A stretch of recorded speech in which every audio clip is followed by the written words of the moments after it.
အားလုံးပဲမင်္ဂလာပါ EZ Technology မှာပြန်လည်ကြိုဆိုလိုက်ပါတယ်ကျွန်တော်ဒီနေ့မျှဝေပေးခြင်းတဲ့သင်ခန်းစာလေးကတော့ Microsoft Word မှာမလိုအပ်တဲ့စာမျက်နှာအလွတ်တွေကိုအလွယ်တကူဖြတ်လို့ရမယ့်နည်းလမ်းလေးကိုမျှဝေပေးသွားမှာဖြစ်ပါတယ်ကဲအဲ့တော့ကျွန်တော်တို့ဒီ Microsoft Word file လေးကိုကြည့်လိုက်မယ်ဆိုရင်စာမျက်နှာအားလုံးပေါင်း9မျက်နှာရှိပါတယ်အဲ့ဒါကမှစာတကယ်ရှိတာက2မျက်နှာသေးပေါ့နော်အဲ့တော့ကျွန်တော်တို့အောက်ကစာရဲမရှိတဲ့စာမျက်နှာအလွတ်တွေကို delete လုပ်မယ်ပေါ့နော်Okay အဲ့တော့ကျွန်တော်တို့ကစာမျက်နှာအလွတ်တွေကို delete လုပ်မယ်ဆိုရင်စာရဲရှိတဲ့စာမျက်နှာရဲ့နောက်ဆုံးစာကြောင်းတော့မှာကစားချက်လိုက်ပါမယ်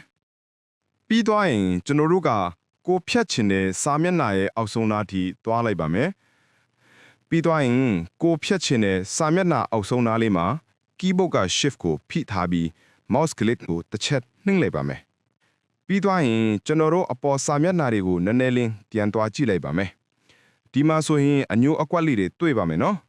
ဒါကကျွန်တော်တို့ဆက်လက်ဝင်နေရာကိုပြတာပါ Okay အဲ့တော့ကျွန်တော်တို့ပြီးသွားရင် keyboard က delete ကိုနှိပ်လိုက်ပါမယ်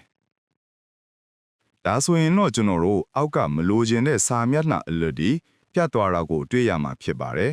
စောစောကစာမျက်နှာ9မျက်နှာရှိတယ်အခုတော့စာရှိတဲ့စာမျက်နှာ2မျက်နှာပဲရှိတော့တာတွေ့ရမှာဖြစ်ပါတယ်